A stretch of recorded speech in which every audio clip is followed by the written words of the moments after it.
Raconter une histoire en photo, en vidéo, qu'est-ce qui change fondamentalement? Au final, la vidéo, c'est que la continuité de ce qu'est la photo, un ensemble d'images que l'on met bout à bout. Donc, il ne s'agit pas de faire l'apologie de la photo ou de la vidéo, mais de bien comprendre ce qui change dans la manière de raconter une histoire en vidéo par rapport à la photo.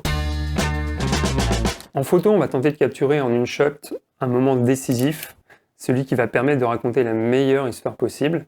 En vidéo, on va plutôt penser en séquence, grâce à une combinaison de plans en focale bien différents, donc grand angle, plan moyen, plan serré.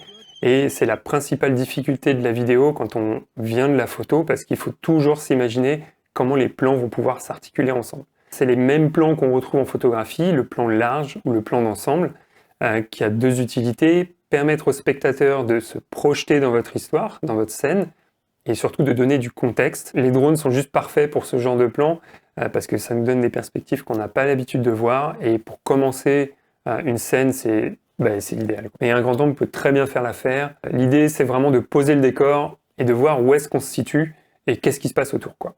Le plan moyen qui va venir présenter votre sujet. On se focus ici sur le personnage globalement, en continuant de donner du contexte à la scène avec l'environnement qui nous entoure. Et le troisième plan, c'est le plan serré, le plan rapproché, qui amène du détail et de la texture à votre scène et surtout ajoute de la richesse globale. C'est vraiment grâce à ces plans qu'on va connecter le spectateur. C'est les détails en fait qui vous aident aussi à réaliser d'éventuelles transitions en dynamisant la scène. On pense au b-roll qu'on voit de partout, où ça bouge dans tous les sens et ça nous capte. Le deuxième point qui change quand on fait de la vidéo par rapport à la photo, c'est l'audio. C'est à mon sens vraiment ce qui différencie le plus les deux. La musique, elle est là pour apporter une émotion. En fonction de ce que vous allez utiliser, vous n'allez pas avoir la même chose. Elle est là pour vous faire réagir de manière positive ou négative.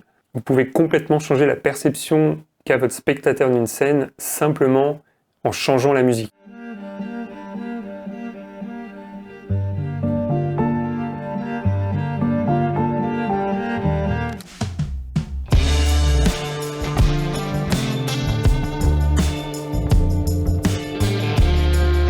La deuxième partie de l'audio qui est vraiment importante, c'est le son ambiant.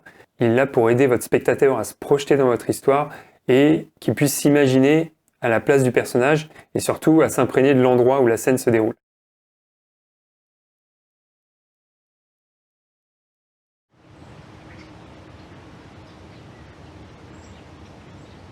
Après, on a la voix off. Si votre personnage parle, que ce soit durant une interview ou sur le terrain, vous voulez absolument qu'on puisse l'entendre, que votre spectateur puisse comprendre ce que votre sujet dit. Pour en finir avec l'audio, on a le sound design qui va vraiment faire en sorte que toute votre vidéo va prendre vie. Ça va vous aider aussi pour les transitions. C'est vraiment là pour lier vos images et continuer d'aider votre spectateur à s'imprégner de votre histoire. Le mouvement qui peut être utilisé bien évidemment en photo pour réaliser certains effets, mais c'est clairement dans la vidéo qui va prendre tout son sens. En vidéo documentaire, utiliser les mouvements classiques du cinéma, c'est souvent compliqué, puis on n'a pas le temps en fait parce qu'on veut surtout figer un moment sans qu'il y ait de script qui soit prévu. Mais pour vous en présenter quelques-uns, il y a le tracking. On se déplace avec le sujet, on suit partout où il va. L'objectif de ce plan, c'est de susciter deux questions chez le spectateur. Où est-ce que mon sujet compte aller et qu'est-ce qui va se passer une fois que le sujet sera sur place?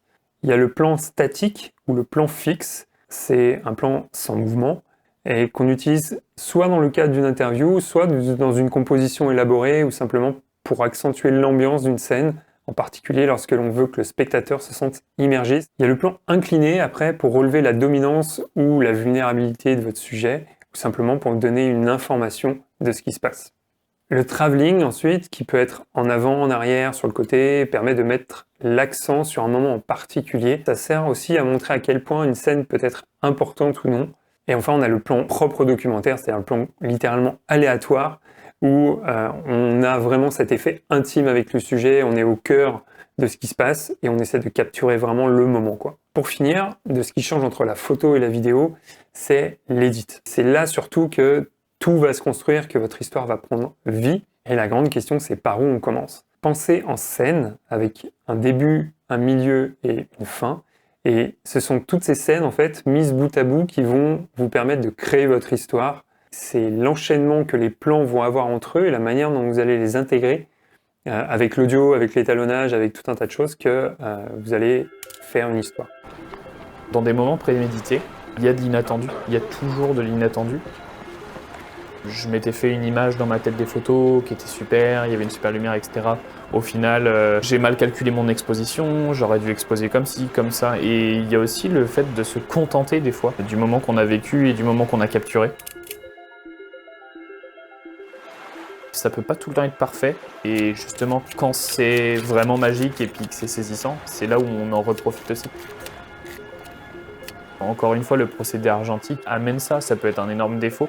Après, quand on a une pratique régulière, on limite beaucoup les défauts, on ne perd pas de pellicule, on essaye de faire au plus efficace. Justement, on peut proposer des prestations professionnelles là-dedans, c'est quand même un engagement, mais dans tout, il y a un risque et je pense qu'il faut se contenter de ce qui s'est passé sur le moment. Ça, c'est hyper important.